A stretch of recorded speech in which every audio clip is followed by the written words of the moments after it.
പനിയുടെ കാരണങ്ങൾ പലതാണ്. പക്ഷെ broadly we can classify it into infectious and non infectious causes. ഈ ഇൻഫെക്ഷ്യസ് കോസസിൽ തന്നെ ഡെങ്കു, COVID-19, ചിക്കൻ പോക്സ് അതുപോലുള്ള വൈറൽ കോസസ് ആവാം. അതുപോലെ ബാക്ടീരിയൽ കോസസ് ആയിട്ട് ബാക്ടീരിയൽ ന്യൂമോണിയ, അതുപോലെ യൂറിനറി ട്രാക്ട് ഇൻഫെക്ഷൻ, ടൈഫോയിഡ്, ഇത് ഇങ്ങനെയും വരാം.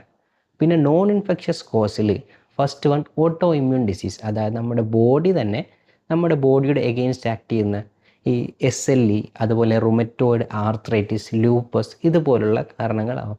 ഇത്തരം കാരണങ്ങളാൽ പനി വരുമ്പോൾ പനി അത്ര ഒരു സിവിയർ ആയിരിക്കത്തില്ല. ഒരു mild to moderate fever but long standing ആയിരിക്കും, കുറേ കാലം നീണ്ടു നിൽക്കുന്ന പനിയാവാം.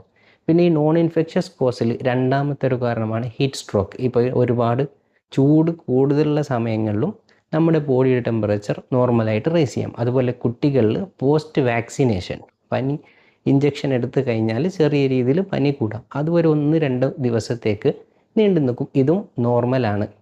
ഇതിൽ അത്ര നമ്മൾ വറീഡ് ആവേണ്ട ആവശ്യമില്ല. പനിയുള്ള സമയത്ത് പാരസെറ്റമോൾ കൊടുത്തിട്ട് പനി കുറക്കാം. നോൺ ഇൻഫെക്ഷ്യസ് കോസിൽ വേറൊരു കാരണമാണ് ഡ്രഗ് ഇൻഡ്യൂസ്ഡ്. ഇപ്പോൾ നമ്മൾ എന്തെങ്കിലും മെഡിസിൻ കഴിച്ചു കഴിഞ്ഞാൽ അത് കാരണവും നമുക്ക് പനി വരാം. യൂഷ്വലി ഇതിൻ്റെ കൂടെ അക്കമ്പനി ചെയ്തിട്ട് കുറച്ച് റാഷസ്, ബോഡിയിൽ കുറച്ച് റാഷസോ അതുകൂടി കാണാം. പിന്നെ മോസ്റ്റ് ഡേഞ്ചറസ് ആയിട്ടുള്ളതാണ് ഈവൻ ക്യാൻസറിൽ വരെ നമുക്ക് പനി കാണാം.